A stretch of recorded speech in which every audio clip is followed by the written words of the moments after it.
Everyone turned away from the woman in red until the groom spoke her name. And in that single moment, the entire wedding, and every life in that room, changed forever. Stay with me, because this is not the story you think it is. If you enjoy emotional real-life stories with heart, depth, and meaning, please subscribe, like, and share. It truly helps the channel grow. The stranger at the wedding.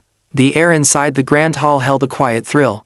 The tables were set with polished silver, crisp ivory linens, and tall orchids gazing elegantly over every conversation. Soft laughter floated through the space, a melody of celebration. It was Jacob's wedding, a long-awaited union that everyone expected to be flawless. Then she walked in, the woman in the red dress.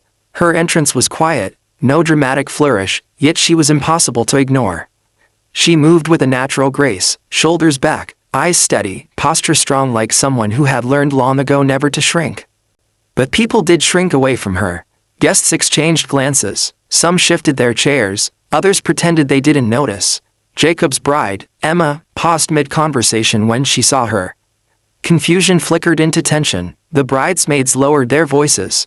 No one approached the woman in red. No one welcomed her. No one even offered a seat. She stood alone, yet she did not wilt. She simply folded her hands and waited. Whispers and assumptions. At weddings, rumors travel faster than champagne trays, and soon there were questions floating like invisible chalk marks in the air. Who was she? Why is she here? Was she invited? One guest murmured, greater than, maybe she's someone from Jacob's past. Another whispered, greater than, she should have worn something less bold. Others observed, greater than, she doesn't fit. It's obvious. It was subtle, it was quiet, but it was real. Isolation isn't always loud. Jacob, the groom, finally entered.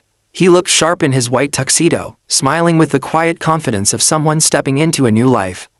His eyes drifted through the crowd, full of gratitude and excitement.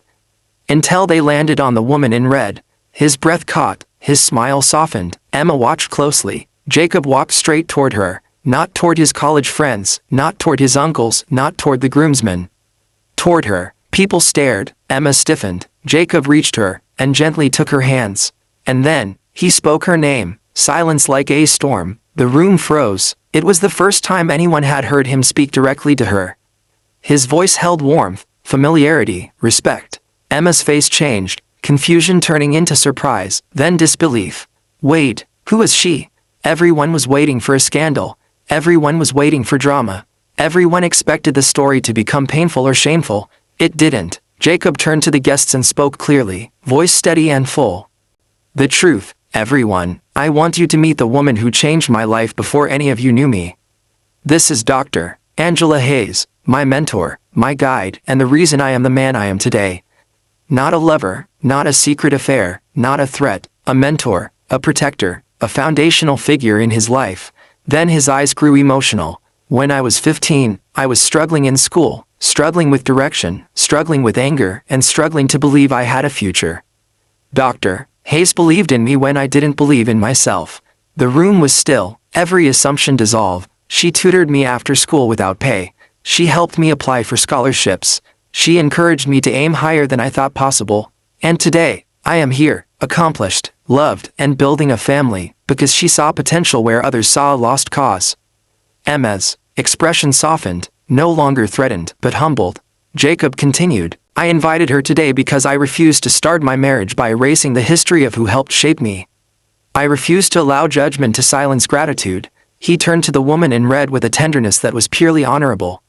Dr. Hayes, thank you for believing in me, for lifting me up, for teaching me dignity, discipline, and self-respect. I am proud to have you here. You deserve to stand with the people I love. What changed? The shift was immediate. People finally approached her. A bridesmaid offered her a seat. Emma took her hand and apologized. Jacob's father shook her hand respectfully. Someone even wiped away a tear. Angela, the woman in red, simply smiled with quiet humility. She never asked for recognition. She never needed applause. She just came to witness Jacob's joy. Her presence had been misunderstood. Her silence had been misread. But prejudice, whether subtle or accidental, died in the face of truth. Angela's words. Later that evening, during the toasts, Angela finally spoke. Her voice held calm wisdom. I don't teach because I expect fame or gratitude. I teach because every young person has a story waiting to be rewritten. Jacob, you rewrote yours with courage. Then she looked at Emma. And now you rewrite your next chapters together. She raised her glass, greater than, to the love we choose, and the lives we change along the way. A different kind of wedding memory. When people remembered that wedding, they didn't talk about the flowers, or the food, or the music. They talked about that moment. The moment a room full of assumptions was corrected with one truth. The moment respect stepped into the spotlight. The moment a woman in red, once silently judged, became openly honored. The final lesson: this wasn't just a wedding story. It was a reminder that sometimes the most important person in the room isn't the one you expect. That character is deeper than assumptions. That relationships come in many forms: friendship, mentorship, guidance, inspiration, and love is bigger than romance alone. Most importantly, never judge someone's place in a story until you know their chapter. If this story moved you, inspired you, or opened your heart even a little, please subscribe to the channel for more emotional and meaningful stories. Thank you for listening, and remember, kindness changes everything.